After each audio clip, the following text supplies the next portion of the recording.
Bible యొక్క ఎడిటంగా ఇస్తున్నాను, తెలుసుకోనండి. దేవుని వాక్యము చూపిస్తున్నది ఏమనగా, ఇదిగో మనుషుని యొక్క జీవితము అల్పకాలమైనది, ఇదిగో నీటి బురద లాంటిది, అశాశ్వతమైనది అని దేవుని యొక్క వాక్యం చెప్తున్నది. ప్రియులారా, ఆలోచించండి, గమనించండి. దేవుని యొక్క రాకడ సమీపంగా ఉంటున్నది. ఇదిగో యేసుక్రీస్తు ఈ లోకమునకు త్వరగా రాబోతున్నాడు.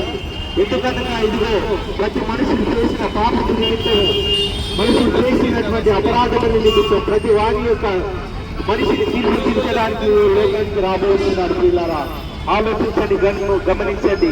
ప్రతి మనిషి యొక్క జీవితం కూడా చాలా అల్పమైనటువంటి దానిని వాక్యం చెప్పుతున్నది.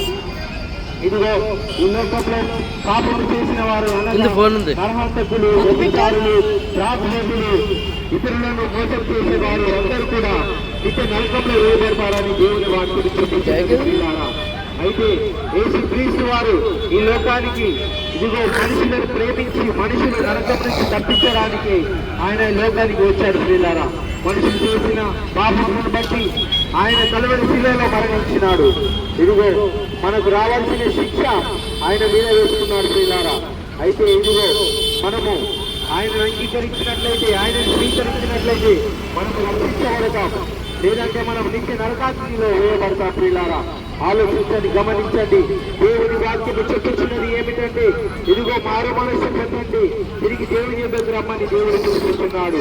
ఇదిగో లోకంలో ఇదిగో నీ కొరకు, నా కొరకు, మనందరి కొరకు యేసు దేవుడే ఈ లోకానికి వచ్చి మన నిమిత్తం ప్రాణం పెట్టాడు. పిల్లారా, ఇదిగో మనిషి యొక్క జీవితము ఆవిరి వంటిదని దేవుని యొక్క వాక్యము చెప్పుచున్నది.